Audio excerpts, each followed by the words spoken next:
momento con nosotros. Esta es la última plática, pero en realidad pues va a ser una introducción. No se las queríamos dejar,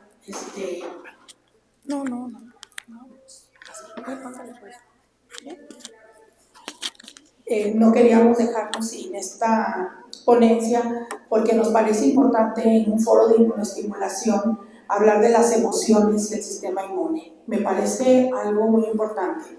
Miren, toda la mañana hemos estado hablando de cómo estimular el sistema inmune, de una serie de inmunoestimulantes, de una serie de inmunomoduladores, y también hemos estado hablando de dos términos interesantes.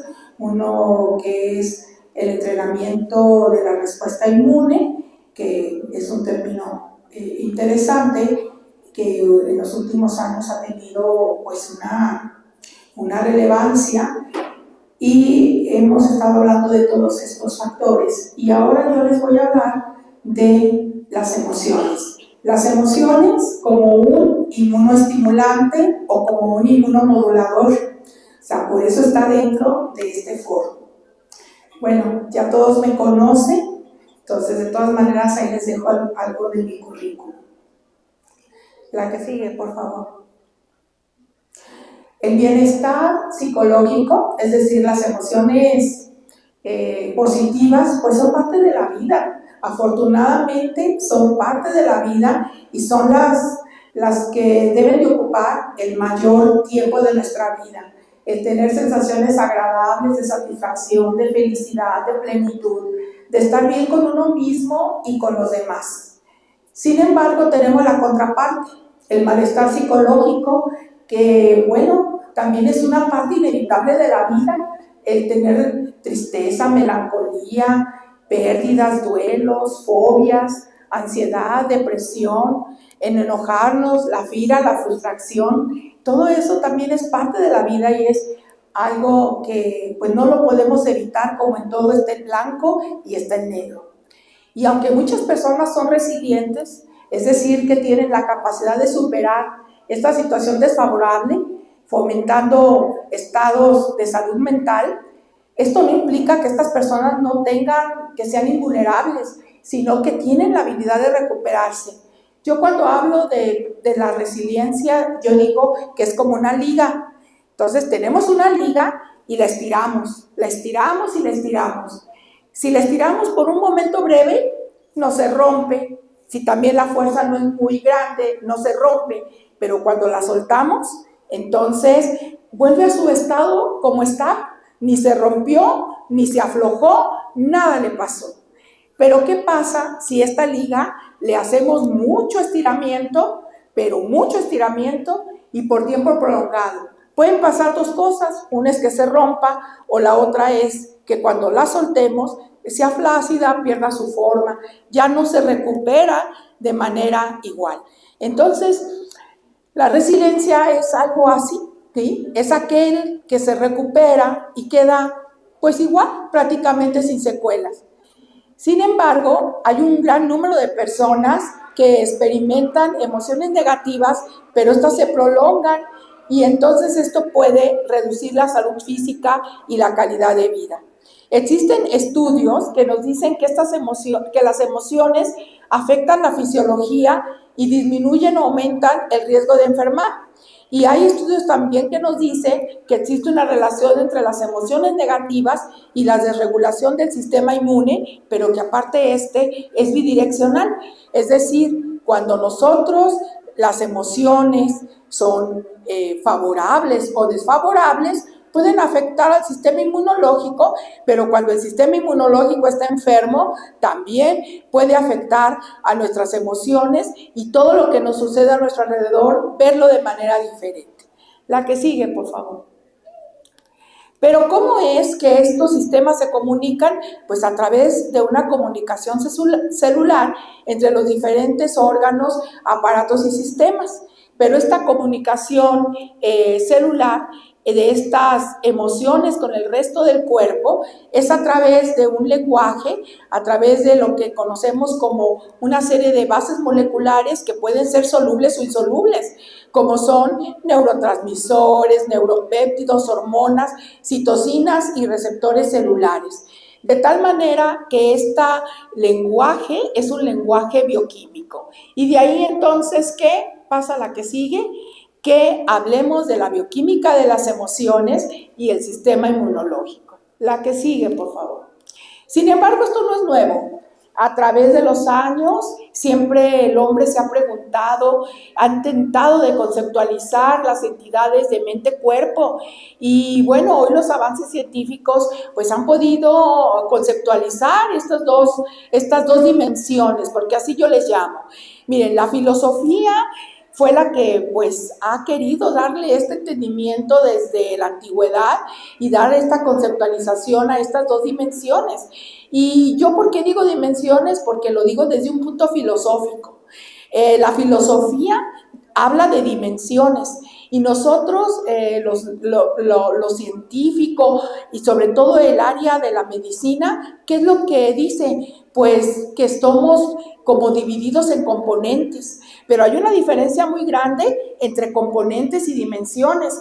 Los componentes son autónomos y pueden tener una función autónoma que pudiera o no ver con los demás componentes. Sin embargo, las dimensiones no. Las dimensiones están unidas, interrelacionadas siempre. Entonces, la filosofía así lo ve y nosotros siempre hemos querido fraccionar al ser humano en componentes y más en los años recientes, pero creo que hoy ya estamos cambiando un poco con el inicio de las subespecialidades médicas. Entonces ya en los últimos años pues se ha acumulado evidencia para sostener que el sistema nervioso donde se procesan las emociones y el sistema inmunológico mantienen una comunicación bidireccional, como les decía anteriormente. La que sigue. En la antigüedad ya se hablaba de estas dos dimensiones del cuerpo, de la mente, como una interacción bidireccional.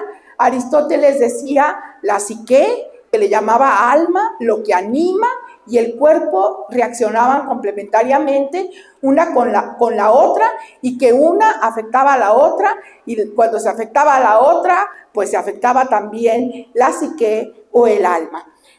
Realmente esto es algo que al hombre siempre le ha intrigado, porque si ustedes lo ven, nosotros tenemos qué es lo que estamos ahí queriendo relacionar, nuestra parte intangible con una parte tangible, porque cuando hablamos nosotros de alma, de psique, de mente, de emociones, pues no las podemos tocar. Las sentimos, pero no las tocamos. Y eso es una parte intangible, pero luego lo relacionamos con nuestra parte tangible, que es nuestro cuerpo. Entonces es interesante ver esta relación entre lo intangible con lo tangible. La que sigue, por favor. Y miren, una ciencia multidisciplinaria que trata justamente de relacionar esta parte tangible con lo intangible y nos demuestra de que somos un todo interrelacionado, y eso es la psiconeuroendocrinoinmunología, es la ciencia que ha tratado de explicar esta interrelación entre estas dimensiones. Y ella lo que nos da es la conceptualización de esta parte intangible con la tangible, y trata también de demostrarnos y de evidenciarnos cómo esto tiene una influencia en el proceso de la salud y la enfermedad. La que sigue, por favor. Entonces, la psiconeuroendocrinoinmunología, como les decía, es esta ciencia multidisciplinaria que interrelaciona entre la psique, el sistema nervioso, el endocrino y el inmune. Y vean aquí, ven ustedes la comunicación que hay. Aquí están las emociones, por otro lado tenemos el sistema endocrino, el nervioso, el sistema inmunológico, y vean las flechas van de manera bidireccional. Pero aquí es algo interesante. Fíjense, por un lado, la bidireccional, es bidireccional la relación. Eso es una parte importante. Y la otra es el lenguaje que se utiliza, que es un lenguaje común, a través de esas sustancias solubles e insolubles de las que hablábamos. Pero ¿qué es otra cosa que puede uno observar en esta diapositiva? La otra cosa que debe observar uno es que dice, a ver, si yo me comunico con ustedes a través de la palabra y ahorita a través del lenguaje, entonces ¿eso qué quiere decir? Que hablamos el mismo idioma. Entonces, estos sistemas hablan el mismo idioma. Es decir, tanto el sistema nervioso donde se procesan las emociones son capaces de producir proteínas, ¿sí?, que se conocen como neuropéptidos, que son hormonas. Y también el sistema nervioso donde se procesan las emociones es capaz de producir neuropéptidos que son citocinas. Por lo tanto, el sistema inmunológico, el nervioso y el endocrino están con unas sustancias solubles porque son capaces de sintetizar ese mismo tipo de sustancias, pero aparte, por eso tienen receptores comunes. Y entonces eso nos demuestra de que somos un todo y de que estamos interrelacionados. La que sigue, por favor. Fíjense que aquí yo les quiero hablar de este médico que ya se mencionó en las pláticas del día de ayer y creo que el día de hoy. Él se hacía llamar el señor William Osler, pero él es un médico canadiense que este doctor se le consideró el padre de la medicina de la modernidad. Yo diría que del inicio de la posmodernidad. Él hizo muy grandes aportaciones a la medicina, el señor William Osler. De hecho, hablábamos ayer del angioedema hereditario y pues él fue el principiante de determinar a estas personas que tenían ese angioedema. Entonces, este señor William Osler hizo muchas aportaciones que aquí las pueden ustedes ver. Él tenía una gran afinidad por la cardiología, por la reumatología. Entonces, ahí están sus aportaciones que son interesantes. Les voy a decir, el señor William Osler era un poco controvertido y se los digo de verdad porque por ahí leí dos discursos que este señor William Osler dio y si lo vemos y los analizamos y algunos otros autores coinciden conmigo, tenía un acierto como racismo, ¿sí? De decir que la gente blanca pues era la que tenía que estar preparada y tener ciertas profesiones, y por otro lado tenía un pensamiento un poco relacionado con la bioética pragmático-utilitarista, en donde pues si somos viejitos, pues como que ya dimos lo que teníamos que dar, y pues ciertos conceptos ahí como de la eutanasia. Entonces, pero como todos tenemos nuestra parte buena y nuestra parte mala, no somos buenos ni malos malos. Entonces el señor William Osler tuvo muchas cosas buenas y otras partes pues con las que podemos no estar de acuerdo, pero aquí están dentro de sus aportaciones, y él tuvo frases que son muy interesantes de una filosofía que ahí sí se contradice un poco humanista en este sentido. Y una que dice, el buen médico trata la enfermedad, el gran médico trata al paciente que tiene la enfermedad. Eso tiene un fondo muy interesante, ¿verdad? ¿Por qué? Porque no es lo mismo tratar la enfermedad a tratar a la persona que tiene la enfermedad, ¿sí? Porque cuando uno dice, voy a tratar a la persona que tiene la enfermedad, entonces somos un todo. Lo estamos viendo con esa visión de un todo y no solamente de ese componente que yo les decía, cuando lo vemos como dimensiones, es diferente a verlo como un componente. La que sigue, por favor. Y esta es otra de las frases bien interesantes. Fíjense, él decía que él expresó que era importante conocer lo que está pasando por la cabeza del hombre como en su pecho para pronosticar cómo nos iba a ir con un paciente con tuberculosis pulmonar. Díganme si eso no es interesante. Claro que lo es, porque cuando nosotros hablamos de tuberculosis pulmonar, pues lo primero que pensamos es en el aparato respiratorio y estamos pensando en el pulmón, definitivamente. Pero qué está pasando por la cabeza de ese paciente con tuberculosis pulmonar. Cuando decimos nosotros, en la cabeza de él, ¿qué pasa?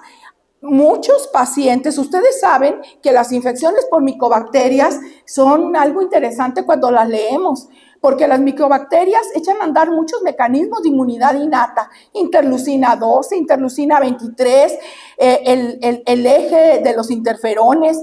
Entonces, hay mucha participación con producción de citocinas. Pero ¿qué pasa también? Es una bacteria intracelular. Y por ser una bacteria intracelular, se defiende a través de la inmunidad celular, como son los linfocitos T.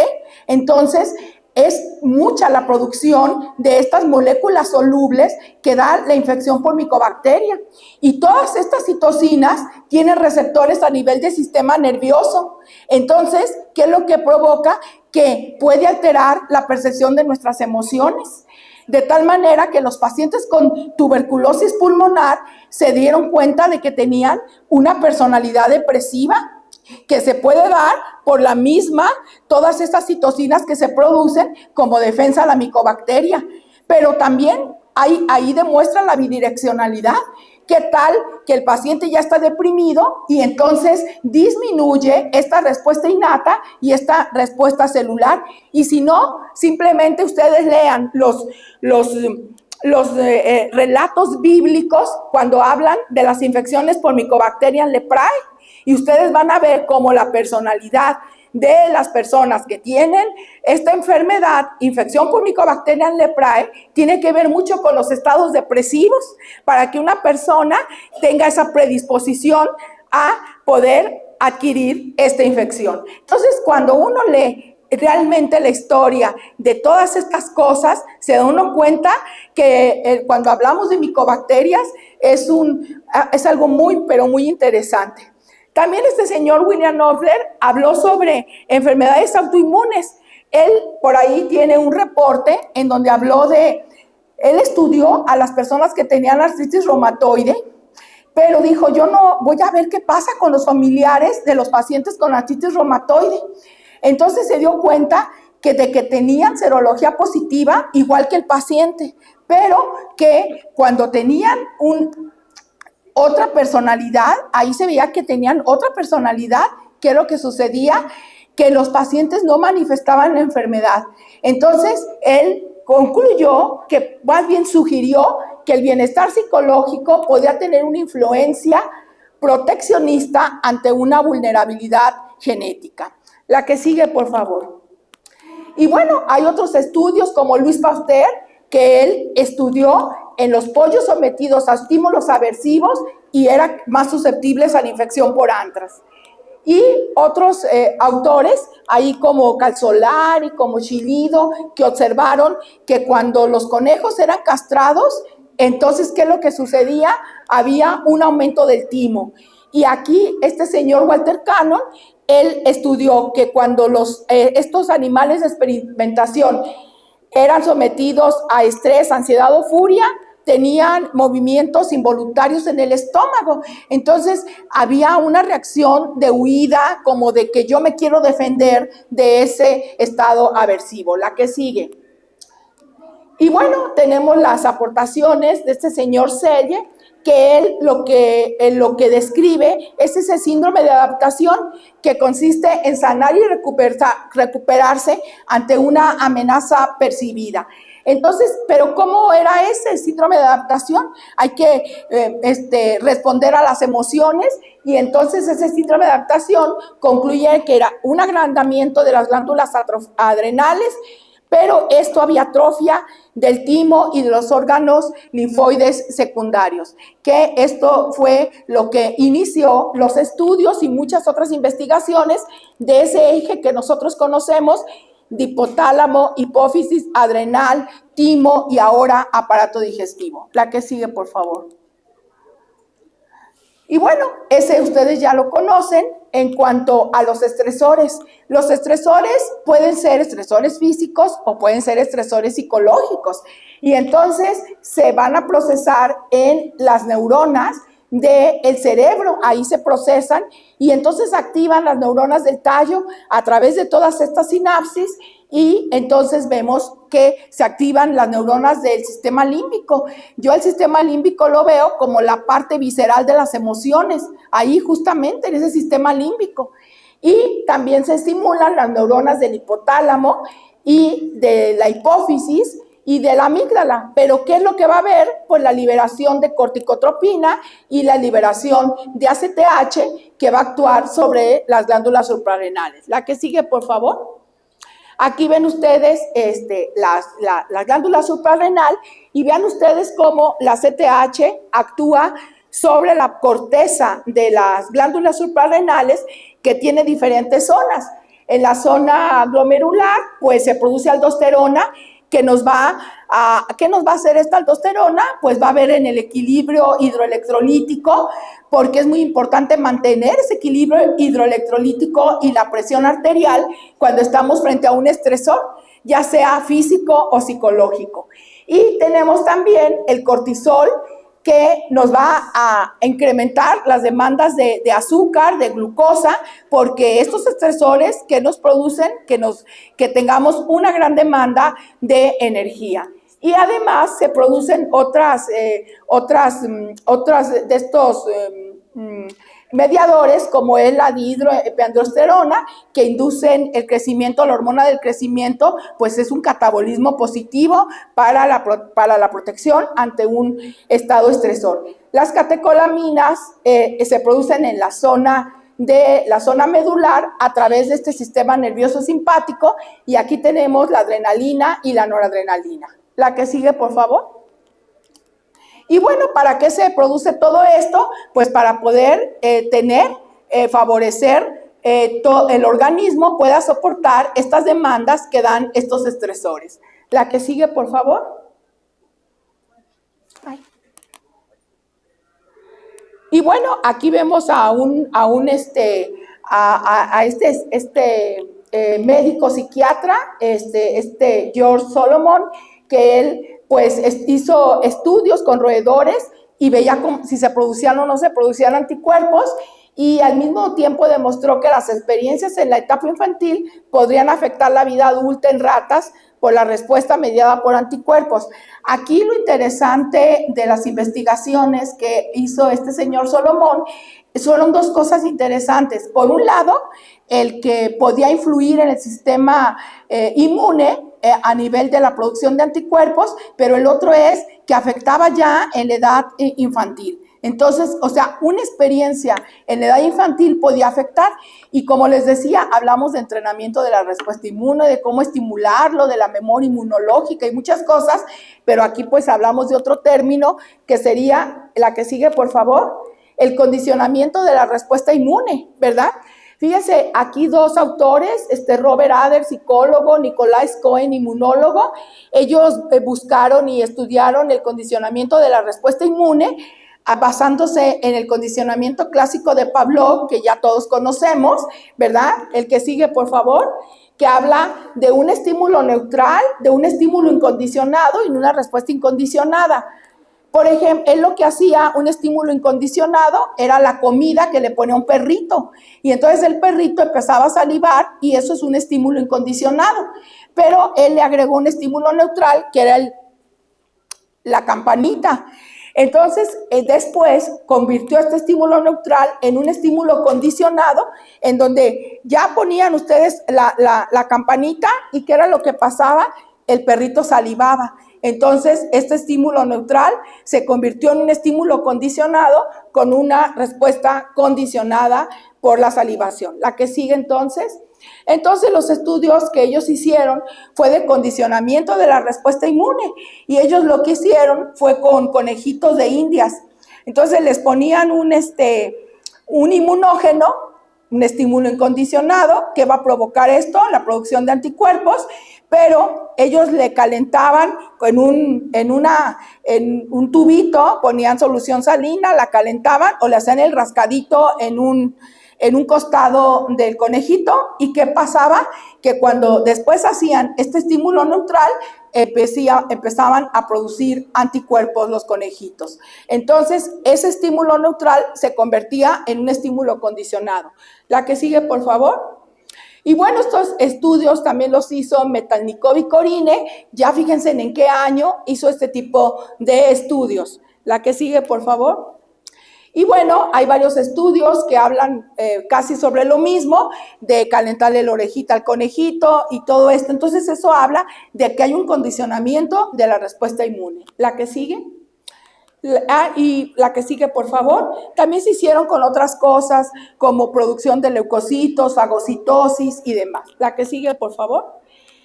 Y bueno, los estudios de Robert Adler y de Cohen pues llevaron a conocer el efecto placebo, ¿verdad? Porque ellos hicieron un trabajo con ciclofosfamida.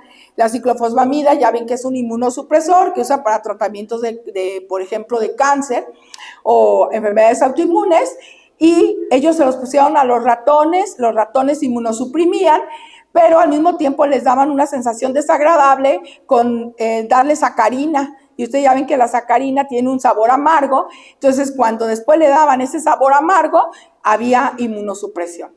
La que sigue, por favor.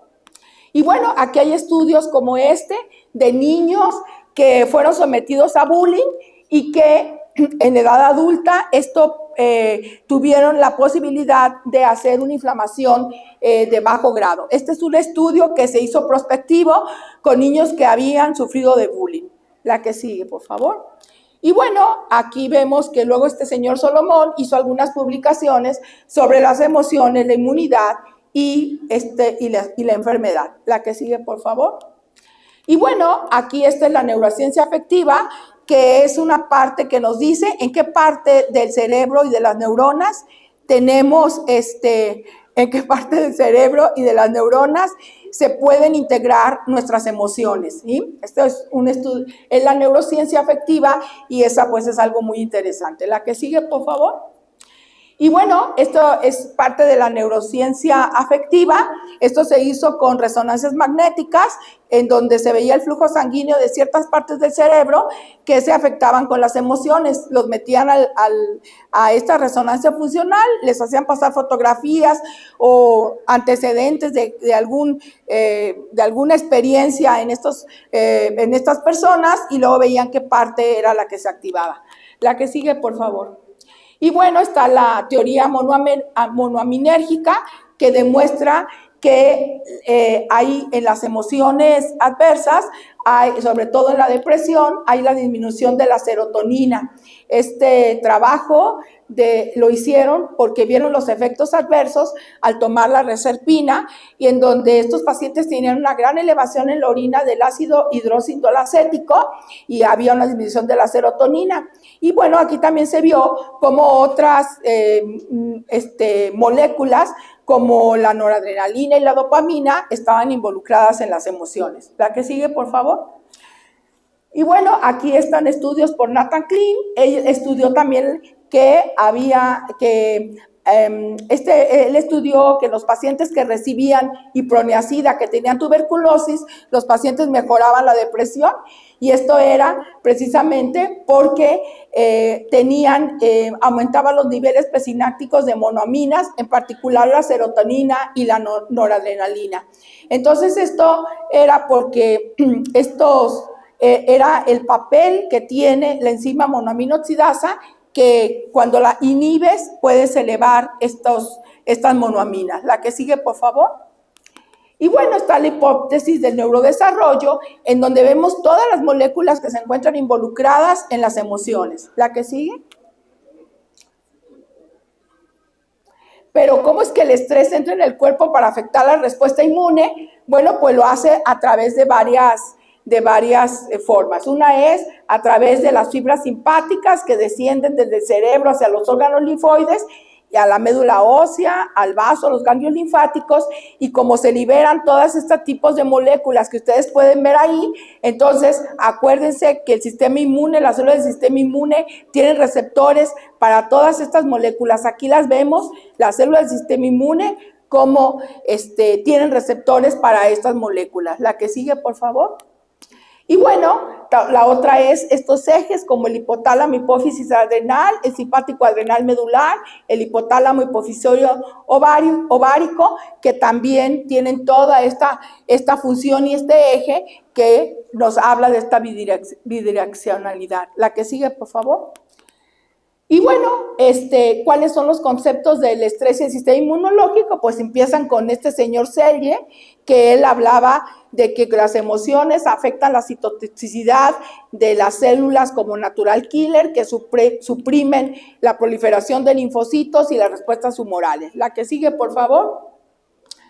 Y bueno, este es un artículo que habla de la psicología, el estrés psicológico y el sistema inmunológico. Es un estudio metaanalítico que se estudió durante 30 años, que incluyó todo ese número de artículos y de pacientes.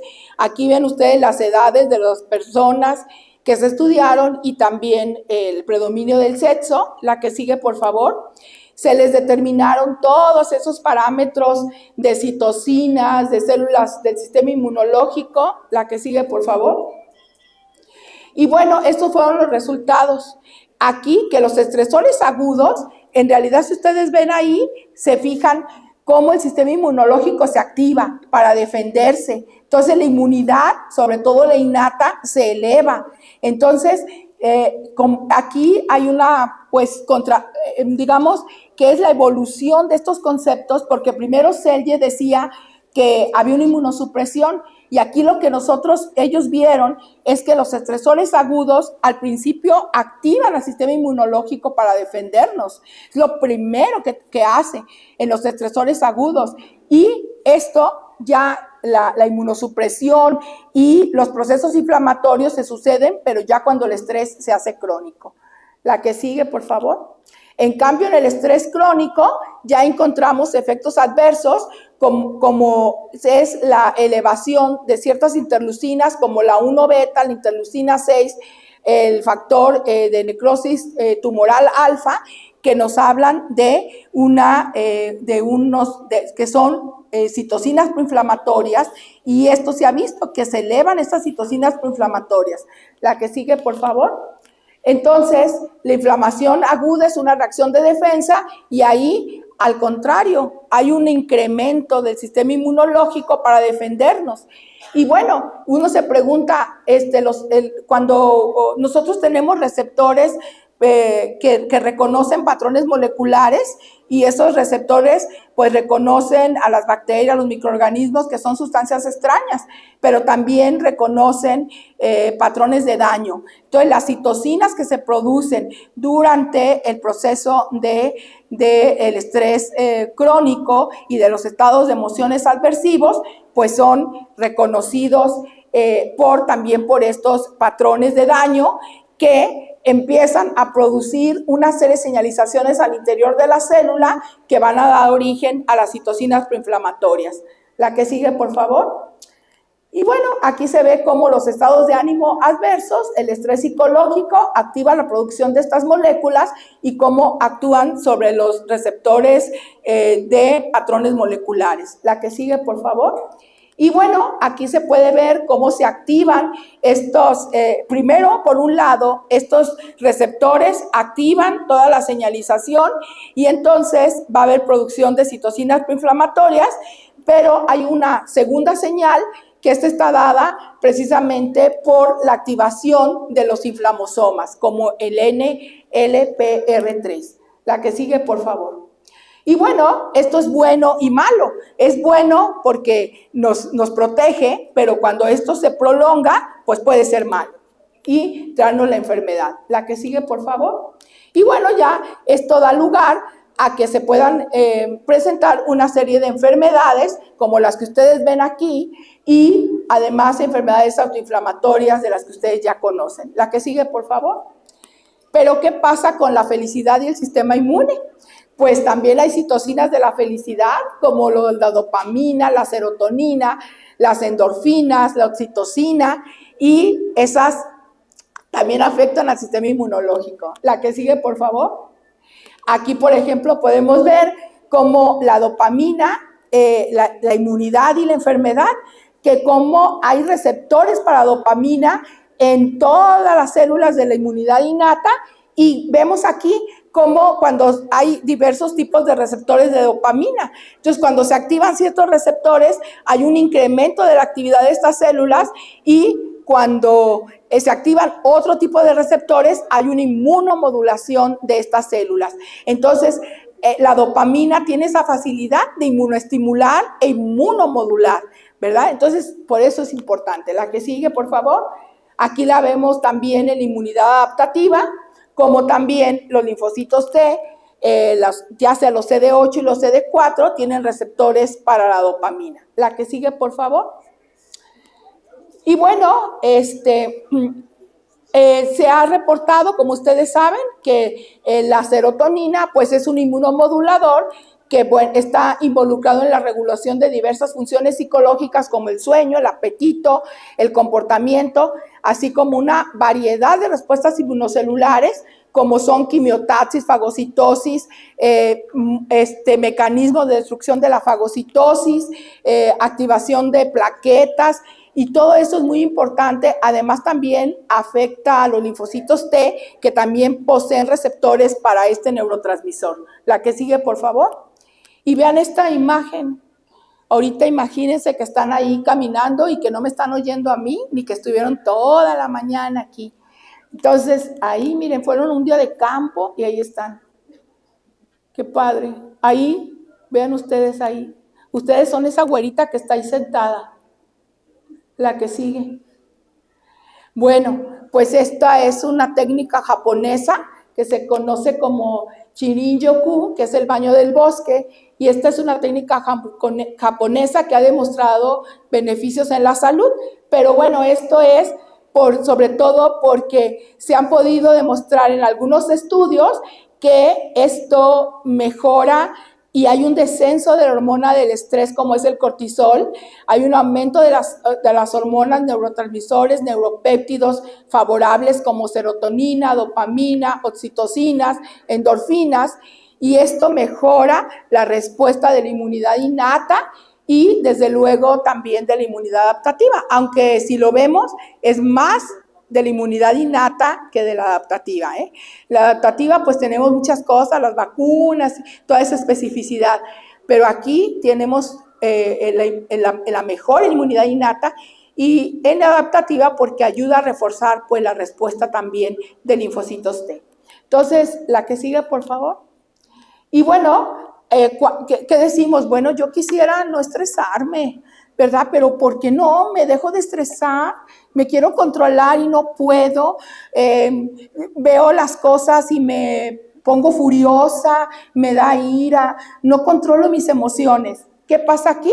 Pues entonces, cuando tengamos una situación de esa, por eso es una ciencia multidisciplinaria, la psiconeuroendocrinoinmunología, no sientan pena de ir con el psicólogo, de pedir ayuda si es necesario, ¿verdad? Eso es muy importante. ¿Por qué? Porque vamos a obtener esas herramientas que nos permiten manejar nuestras emociones y enfrentar estados de duelo, de frustración. Eso es importante, porque ya con lo que vimos ahorita, si no lo manejamos así, vamos a romper la liga. Vamos a deformar esa liga y entonces ya no va a ser nada igual. Y podemos, si tenemos vulnerabilidad genética, pues vamos a poder hacer que estos mecanismos, como mecanismos epigenéticos, afecten y nos traigan una serie de problemas, de enfermedades autoinmunes, inflamatorias, neoplasias e infecciones recurrentes. Entonces, pues esto se los di muchísimo, muy rápido. Realmente lo que pasa es que no quería deberles el tema. Quiero dejarlos con esta curiosidad y en el transcurso del año 2025 vamos a hacer una sesión mensual en la que voy a hablar de este tema, pero de manera más profunda, muchísimo más amplia, y que ahí puedan ustedes también externar todas las dudas que tengan, y sí quisiera que fuera así como con participación muchísima más de ustedes. Entonces, pero les quiero dejar esto de que las emociones también puede ser un inmunoestimulante o un inmunomodulador. Puede ser el mejor inmunoestimulante y el mejor inmunomodulador tener emociones positivas. Así que ahorita Sálganse muy contentos de aquí. Háganme un favor y todos sean felices y sonríen. Muchas gracias por estar con nosotros.